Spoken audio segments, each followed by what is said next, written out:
ഞാൻ ശ്രീമതി ഡെയ്സിയിലേക്ക് വരികയാണ്.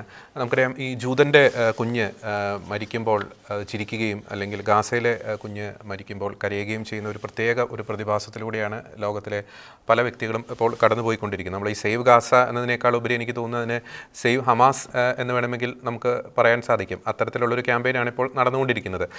അത്തരക്കാരാണ് ഈ ഹമാസ് ഭീകരരെ, നേരത്തെ സബിത സൂചിപ്പിച്ചതുപോലെ ഈ പിശാചുകളെ പോലും ലജ്ജിപ്പിക്കുന്ന ഈ ക്രൂരകൃത്യങ്ങൾ ചെയ്ത ഈ ഹമാസ് ഭീകരരെ വലിയ ആരാധന പുരുഷന്മാരായിട്ട് വാഴ്ത്തുന്നത്. അപ്പോൾ വളരെ വ്യക്തമായിട്ടുള്ള ഈ ഒരു അജണ്ട ഇതിന് പിന്നിലില്ലേ? അതായത് ഈ സേവ് ഗാസ ക്യാമ്പയിൻ, ഈ സേവ് പാലസ്തീൻ ക്യാമ്പയിൻ, നേരത്തെ സബിത അതിനെപ്പറ്റി ഒരു സൂചന നൽകിയിരുന്നു. ഈ ഇങ്ങനത്തെ ക്യാമ്പയിൻ നടത്തുന്നവരൊന്നും ഈ പാലസ്തീനിലേക്ക് മാത്രമാണ്, അല്ലെങ്കിൽ റാഫയിലേക്ക് മാത്രമാണ്, ഈ ഗാസയിലേക്കൊക്കെ മാത്രമാണ് നോക്കുന്നുള്ളൂ. മറ്റ് പലയിടങ്ങളിലേക്ക് അവരുടെ കണ്ണ് പോകത്തില്ല. അപ്പോൾ വളരെ വ്യക്തമായിട്ടുള്ളൊരു അജണ്ട ഇത്തരത്തിലുള്ള ക്യാമ്പയിന് പിന്നിലില്ലേ ശ്രീമതി ഡെയ്സി? നമസ്കാരം. നോക്കൂ, നമ്മൾ ഈ സേവ് ഗാസ ക്യാമ്പയിൻ എന്ന് പറയുന്നത് തന്നെ ഒരു ബയസ്ഡ് ക്യാമ്പയിൻ ആണ്, അല്ലെ? ഒരു പ്രത്യേക സമൂഹത്തിലേക്ക് അല്ലെങ്കിൽ ഒരു പ്രത്യേക കൂട്ടത്തിലേക്ക് മാത്രം നമ്മുടെ സിമ്പതി, നമ്മുടെ പരിഗണന നൽകുന്ന ഒരു ക്യാമ്പയിൻ ആണത്.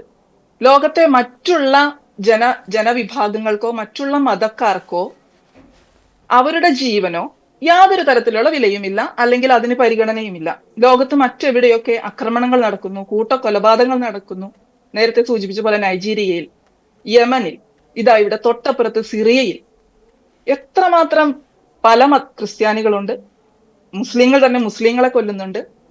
എത്തരത്തിലുള്ള കൊലപാതകങ്ങൾ നടന്നാലും ഒരു സേവ് നൈജീരിയ ക്യാമ്പയിൻ നമ്മൾ കാണുന്നില്ല, ഒരു സേവ് യമൻ ക്യാമ്പയിൻ നമ്മൾ കാണുന്നില്ല. നമ്മൾ ആകെ കാണുന്നത് സേവ് ഗാസ ആണ്. ഇതാ ഈ അടുത്ത് അഫ്ഗാനിസ്ഥാനിലെ ഇന്റർനെറ്റ് നിരോധിച്ചു, ബാങ്കുകളൊക്കെ തകരാറിലായി. ആരെങ്കിലും അഫ്ഗാനിസ്ഥാന് വേണ്ടി എന്തുകൊണ്ട് അവർക്ക് പുറം ലോകവുമായി കോണ്ടാക്ടിന് സാധിക്കുന്നില്ല എന്ന് സേവ് അഫ്ഗാനിസ്ഥാൻ എന്നൊരു ക്യാമ്പയിൻ തുടങ്ങിയോ? ഇല്ല. സേവ് ഗാസ എന്ന ക്യാമ്പയിൻ തുടങ്ങുന്നതിന്റെ പ്രധാനപ്പെട്ട ഉദ്ദേശം മുലപ്പാലിനൊപ്പം ജൂതനെ കൊല്ലുക എന്ന് പറഞ്ഞു വളർത്തുന്ന ആ നയത്തിന്റെ ബാക്കി ഭാഗമാണ് നമ്മൾ ഈ കാണുന്ന സേവ് ഗാസ. ഗാസയിലെയും ഗാസയിൽ വളരുന്ന, ജനിച്ചു വീഴുന്ന ഓരോ കുഞ്ഞും സ്വന്തം അമ്മയുടെ പാലിനൊപ്പം ജൂതനെ കൊല്ലുക എന്ന ആഹ്വാനവും കേട്ടാണ് വളരുന്നത്. അതിന്റെ അനുയായികൾ, ആ ഹമാസ് എന്ന തീവ്രവാദ സംഘടനയുടെ അനുയായികൾ ഇപ്പോൾ കേരളത്തിൽ വളരെയധികം ശക്തി പ്രാപിച്ചിട്ടുണ്ട്, മറ്റെല്ലാ രാജ്യങ്ങളിലും തന്നെയുണ്ട്. ഇവർക്ക് കൃത്യമായ ഒരു അജണ്ടയുണ്ട്. ജൂതനാണ് എതിരാളി എങ്കിൽ അവനെ എതിർക്കുക. സ്വന്തം മതക്കാരെ കൊല്ലുകയോ ക്രിസ്ത്യാനികളെ കൊല്ലുകയോ അവരെ ഒന്നും രക്ഷിക്കുകയോ അവർക്ക് വേണ്ടി സംസാരിക്കുകയോ അവർക്ക് വേണ്ടി സഹായവുമായി കപ്പലിൽ പുറപ്പെടുകയോ ഒന്നും തന്നെ ചെയ്യേണ്ടതില്ല. ഇപ്പോൾ സുമുദ് ഫ്ലോട്ടില എന്താണ് സംഭവിച്ചത്? അതൊരു ഷോ ഓഫ് ആണ്.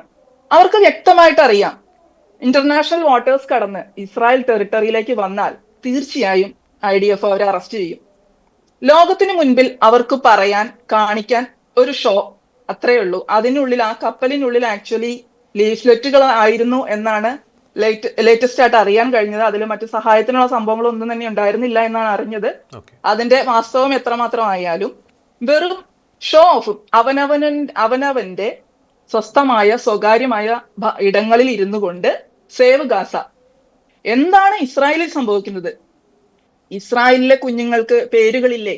എന്തുകൊണ്ടാണ് അവരുടെ പേരുകൾ, ഇസ്രായേലിൽ കൊല്ലപ്പെട്ട ഒക്ടോബർ 7, 2023 കൊല്ലപ്പെട്ടതും ബന്ദികളാക്കപ്പെട്ടതുമായ ഇസ്രായേലിലെ ജൂതന്മാരുടെ കുഞ്ഞുങ്ങൾക്ക് പേരുകളില്ലേ?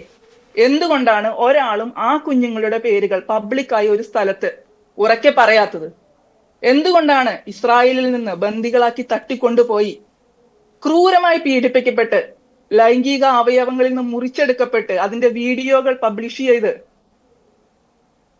പലതരത്തിലുള്ള പീഡനങ്ങൾ അനുഭവിച്ച പെൺകുട്ടികളുടെയും ആൺകുട്ടികളുടെയും പല പ്രായക്കാരുണ്ട്.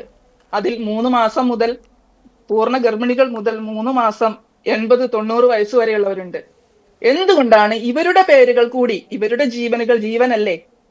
ഇവരുടെ ജീവനുകൾക്ക് മാനുഷിക പരിഗണന നൽകേണ്ടതില്ലേ? എന്തുകൊണ്ടാണ് ആ പേരുകൾ ആരും ഒരു പൊതുസ്ഥലത്ത് ഉറക്കെ പറഞ്ഞുകൊണ്ട് അവർക്ക് വേണ്ടി ഈ കഫിയൊക്കെ ധരിച്ച് വേദിയിൽ കയറി ഗാസയിലെ കുഞ്ഞുങ്ങളുടെ പേരുകൾ ഉള്ളതോ ഇല്ലാത്തതോ എങ്ങനെയാണെന്ന് നമുക്ക് ഇപ്പോഴും വ്യക്തതയില്ല. വിളിച്ചു പറയുന്നവർ എന്തുകൊണ്ടാണ് ഇസ്രായേലിലെ ജൂതന്റെ കുഞ്ഞുങ്ങളുടെ പേരുകളും വിളിച്ചു പറയാൻ തയ്യാറാവാത്തത്? അതായത് സേവ് ഗാസ ക്യാമ്പയിൻ എന്ന പേരിൽ ലോകത്തിന് മുൻപിൽ കാണിക്കാൻ ഒരു ഷോ ഓഫ് അത്ര മാത്രമേ ഇതിലുള്ളൂ. അതിൽ മാനുഷികതയുടെ ഒരു തരത്തിലുള്ള വശങ്ങളും ഇല്ല എന്ന് തന്നെ വേണം പറയാനായിട്ട്. ഓക്കെ.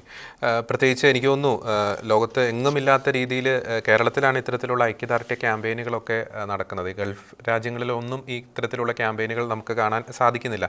അപ്പോൾ ഇസ്രായേൽ ജോലി ചെയ്യുന്ന മലയാളി എന്ന നിലയിൽ അങ്ങയുടെ സമ്പാദ്യമൊക്കെ കേരളത്തിൻ്റെ വികസനത്തിന് വേണ്ടി കേരളത്തിലേക്ക് അങ്ങ് അയക്കുന്നുണ്ട്. അത് കേരളത്തിൻ്റെ സമ്പദ് വ്യവസ്ഥയ്ക്ക് അങ്ങ് ഉൾപ്പെടുന്ന മലയാളി സമൂഹം വലിയ രീതിയിലുള്ള ഒരു കോൺട്രിബ്യൂഷൻ നൽകുന്നുണ്ട്. പക്ഷേ നിങ്ങളെയൊന്നും പലപ്പോഴും ഇവിടുത്തെ ഭരണകൂടം കാണുന്നില്ല. പക്ഷേ അങ്ങ് അകലെ കിടക്കുന്ന പാലസ്തീനിലെ മലയാളം പോലും അറിയില്ലാത്ത ജനതയെ കാണാൻ ഇവിടെ ഭരണകൂടങ്ങൾക്ക് കണ്ണുണ്ട്, കാതുണ്ട്.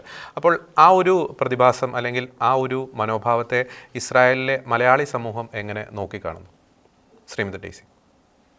അതായത് കേരളത്തിലെ ഗവൺമെന്റോ കേരളത്തിലെ മന്ത്രിമാരോ പലസ്തീൻ പ്രശ്നത്തിൽ ഇടപെട്ടാലോ ഇസ്രായേൽ ഗാസ പ്രശ്നത്തിലെ ഹമാസുമായുള്ള പ്രശ്നത്തിൽ ഇടപെട്ടാലും ഇടപെട്ടില്ലെങ്കിലും ഒന്നുമില്ല. ഇസ്രായേലോ ഹമാസോ ഇതെന്തെങ്കിലും തന്നെ അറിയുന്നുണ്ട് എന്ന് തോന്നുന്നില്ല.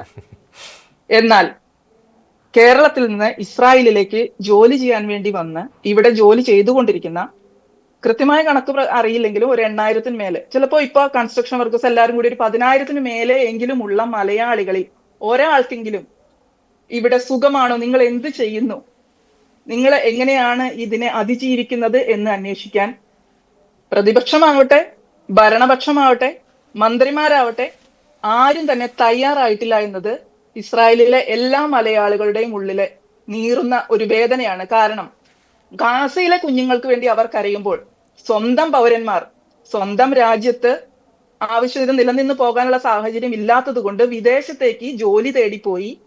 അത് ഇസ്രായേൽ എന്ന രാജ്യമായി പോയത് ആരുടെയും തന്നെ തെറ്റല്ല. ഇസ്രായേൽ ഇവിടെ ജോലി ചെയ്യാൻ വരുന്നവർക്ക് നല്ല സാഹചര്യങ്ങൾ കൊടുക്കുന്നതും നല്ല ശമ്പളം കൊടുക്കുന്നതും സുരക്ഷിതത്വം നൽകുന്നതും ആരുടെയും തെറ്റല്ല. അത് നല്ലൊരു കാര്യമല്ലേ? എന്നാൽ നിങ്ങൾ മലയാളികളാണല്ലോ ഇവിടെ ജോലി ചെയ്യാൻ ചെന്നിട്ടുള്ളത്. നിങ്ങൾ എങ്ങനെ ഇരിക്കുന്നു? നിങ്ങൾക്കിതിൽ ഖത്തറിനെതിരെ ഒരു ആക്രമണം ഉണ്ടായ ഉടൻ ഇസ്രായേൽ ഖത്തറിനെ ആക്രമിച്ച ആ സംഭവത്തിൽ തന്നെ ഖത്തറിലെ മലയാളികൾ എന്ത് ചെയ്യുന്നു? എല്ലാവർക്കും സുരക്ഷിതരല്ലേ? അല്ല. ഇസ്രായേലിലെ മലയാളികൾ സുരക്ഷിതരാണോ എന്ന് ഒരിക്കൽ പോലും കേരള ഗവൺമെന്റ് അല്ലെങ്കിൽ അതിലെ ഏതെങ്കിലും ഒരു മന്ത്രി പോലും ചോദിക്കാൻ തയ്യാറായിട്ടില്ല എന്നത് വളരെ ഖേദകരമായ ഒരു വസ്തുതയാണെന്ന് മാത്രമേ പറയാനുള്ളൂ. തീർച്ചയായിട്ടും അതൊരു വോട്ട് ബാങ്ക് രാഷ്ട്രീയത്തിൻ്റെ, പ്രീണന രാഷ്ട്രീയത്തിൻ്റെ ഒരു ഭയാനകമായിട്ടുള്ള ഒരു വേർഷൻ എന്ന് തന്നെ നമുക്ക് വിശേഷിപ്പിക്കാൻ സാധിക്കും.